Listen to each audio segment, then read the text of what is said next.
Hello, everyone. Over the holiday weekend, President Trump delivered two defining, unifying, and patriotic speeches which drew widespread praise by those who cherish our values, honor our history, and seek to advance policies that lift up all Americans. The president outlined a vision for the future.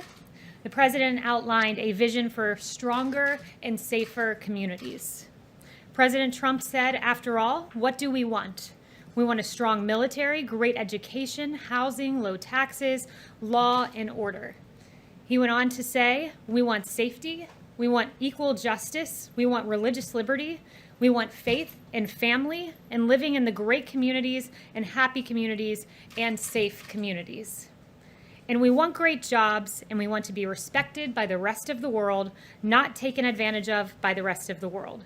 He went on to say, we should all want the same thing. How can it be any different than those things? This message is now more important and more timely than ever. Radical left-wing mobs seek to tear down our monuments and our memorials.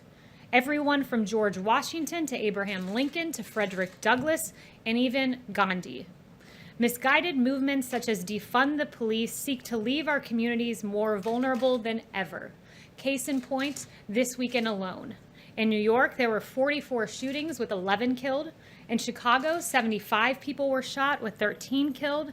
And tragically, at least 5 of these individuals were children who were killed in cities across the country, an absolutely devastating loss, and we grieve for those families.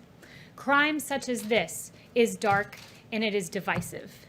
This July 4th, the president said, our movement is based on lifting all citizens to reach their fullest God-given potential. Never forget, we are one family and one nation. We will teach our children to cherish and adore their country so they can build its future.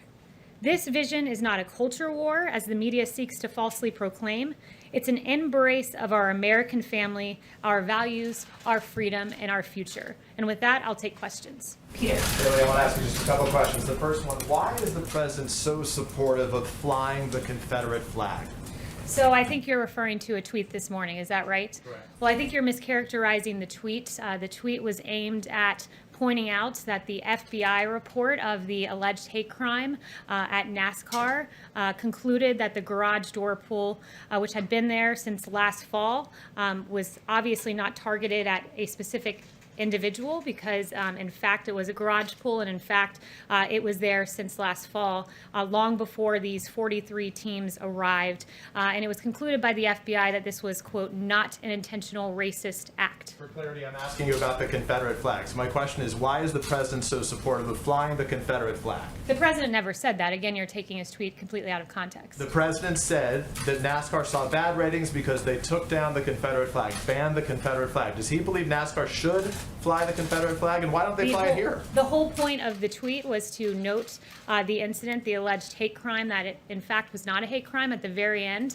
the ban on the flag was mentioned in the broader context of the fact that he rejects this notion that somehow NASCAR men and women who go to these sporting events are racist, when in fact, as it turns out, what we saw with the FBI report and the alleged incident of a hate crime, it was a complete indictment of the media's rush to judgment, once again calling this a hate crime when the FBI completely dismissed that. Let me ask you about some of the